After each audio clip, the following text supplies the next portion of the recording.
Welcome to our third video in this series on the rise and fall of classical civilization. We're going to be focusing on the Iliad today because the Iliad really formed a foundation for classical civilization in two senses. One, in that it was a great work of literature, really the first of its kind, a classic work of fiction. And what's remarkable about it is it's still regarded today as perhaps the greatest of all of the classic works of fiction. A remarkable work, the first of its kind, and perhaps the best of its kind.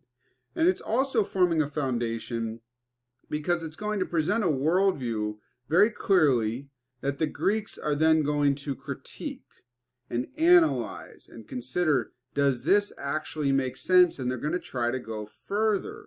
And we'll even see a beginning of that critique in the Iliad itself, which is part of what makes it a great work of literature. So the Iliad is focused on a war against Troy. Troy had been one of the great cities, and there had been a practice at the time of great men going off and kidnapping beautiful women from other civilizations and taking them back to their own to be their wives. And for a while, there had been no repercussions for this. One person is taken, and then the civilization just kind of lives with it.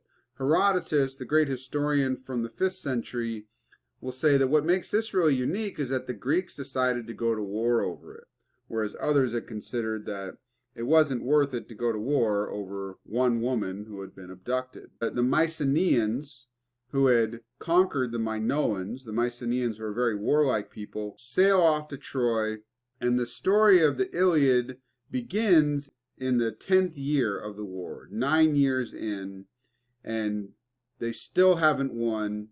They are seeking glory, but there's some kind of pent-up frustration there. And that comes out really in the very beginning of the book. Now, some reasons why it's a great work of literature: amazing character development, beautiful writing, poetic writing, pioneering the art of storytelling. When Aristotle, in his Poetics, centuries later, will talk about how to write a good story, how to tell a good story, he'll use the Iliad as one of his main models for how to do that. And it's also a classic. Probably the deepest reason why it's a classic is because it gets into something about the nature of a human. Our deepest need is the need for meaning, and classic works are all going to get into questions of meaning. And in order to do that, and do it well, you have to get into the worldview that people are working with, because it's within a worldview that a person is trying to make sense of the world. And so the tensions with the pursuit of meaning are really going to come out within that. So one of the main things that is going on in the story is rage from one character, and it connects with his desire for meaning. This is the rage of Achilles. He is very, very angry from the beginning of the book to the end of the book. So here's how it begins. Rage, goddess, sing the rage of Peleus' son Achilles, murderous, doomed, that cost the Achaeans countless losses, hurling down to the house of death so many sturdy souls, great fighters' souls, but made their bodies carrion, feast for the dogs and birds, and the will of Zeus was moving towards its end. So right here there's tension. You have this great man, Achilles. There's other great men in the stories, like Odysseus, and Hector, and Agamemnon. And these great men seem to be the main force driving the war. Their actions, not the actions of hundreds and thousands of other men, but these few men, these great men, seem to drive everything. The course of the war depends on them and what they do. But then you have this idea of doom, fate. This is a central theme in the book, is that people's actions really aren't what's going to determine the outcome, but it's just how things were fated. And then you have the will of Zeus moving towards its end. The idea that Zeus has a plan. Fate actually even applies to the gods. The gods' actions are not able to overcome fate. But yet you have this idea of the will of Zeus. This is a tension that is in the book throughout and is never resolved. You can look at various parts of the text and argue one view or another, but it's going to be contradicted by somewhere else in the text that presents a different view. So there's a lack of coherence, lack of clarity, lack of consistency in the worldview, and that's part of the rage. He wants to make sense of the world. He wants to understand. Like Zeus, he wants glory. The gods are really not that much different than the humans. They want glory and honor and the pleasure connected with that. Well, that's what Achilles wants. But 9 years into the war, he's struggling to find that. So he's still angry. He is enraged. And that rage of his is not going to be abated. So he has this conflict with Agamemnon, and Agamemnon sends a delegation to try to appease him. Agamemnon had greatly offended him. Achilles is now refusing to fight. He actually wants the Greeks to lose, the Achaeans to lose, because they'll see how much they need him, and his glory will be increased. So he is very much concerned about glory. But here's how he responds to Agamemnon. Agamemnon doesn't come himself. He sends a delegation of the other great men. Will Agamemnon win me over? Not for all the world, nor will all the rest of Achaea's armies. No. What lasting thanks in the long run for warring with our enemies on and on, no end. One and the same lot for the man who hangs back and the man who battles hard. The same honor waits for the coward and the brave. They both go down to death. The fighter who shirks, the one who works to exhaustion. And what's laid up for me? What pittance? Nothing. And after suffering hardships year in, year out, staking my life on the mortal risks of war. So Achilles is a bit worn out.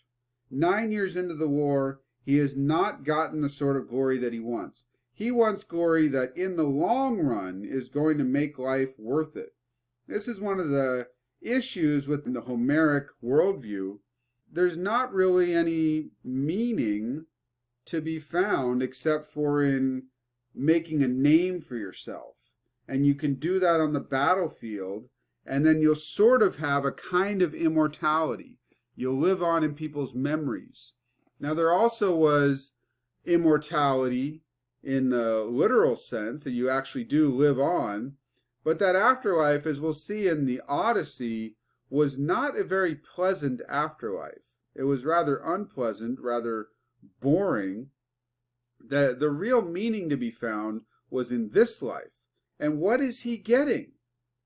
His glory has been taken away. He was greatly insulted by Agamemnon. Agamemnon stole his war prize from him, and there was nothing Achilles could do because he was held back by the gods. He would have liked to have killed Agamemnon. But instead he settles on praying for the Greeks to lose so that they'll see how much they need him. But still, he's raising a deeper question, not just about where's my honor, but what's going to be the fruit of this honor in the long run. One thing he'll say is, nothing is going to be worth my life. Nothing you give me is going to be worth my life. And that'll raise a question, what on earth will ever get Achilles back in the war? Why would he ever come back? That's a reason to read the Iliad. Read it. Look at what happens. It is a great story. It's one of these wonderful stories. That's why it's such a great classic, is the story is told so well. You can see it coming. It's anticipated. It's spoken about. He's going to get back into the war. But why? What will drive him to that? So he's still enraged. He's still angry. He's angry because where's the meaning? He's got this worldview. He's at the top. If anybody is going to find meaning in glory on the battlefield, it's him. But would glory bring lasting meaning? Was there a meaningful view of the afterlife in the Homeric view? The best you'll get is you're going to get glory, and that glory is going to somehow make you famous forever, and you'll live on in the memories of others. But what about in 1,000 years? What about in 10,000 years? Are people still going to remember? And what about for the rest of us? What about for those that are not great men? What do we have? It doesn't really provide a meaningful view of the world. And the reality is, if it's not personal, if there's not some sort of personal consequences for what I do that will matter to me, then there's no meaning. And when you have no meaning, you have meaninglessness.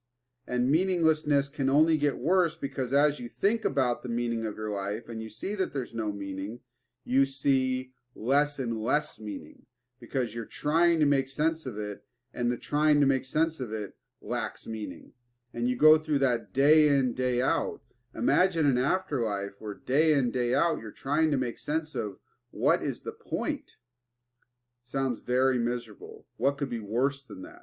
So for the Greeks to get to something deeper, to get to really a view of the good that makes sense, they're going to have to provide a more meaningful view of the goal of life. And it's going to have to include an afterlife. That's not a sufficient condition for life to have meaning, is that there's an afterlife. Some people argue that way, is that, oh, well, this view is false because it doesn't have it doesn't have an afterlife, or this view is true because it does have an afterlife. No, it has to be a meaningful afterlife. Just going on in some way that lacks meaning is not going to give any sort of actual hope to life. What we want is actual hope. So we'll have to look at that. How far will the Greeks get with that? There will be further consideration of the afterlife, of what that ought to entail, and we'll see that in some of their future texts that we look at.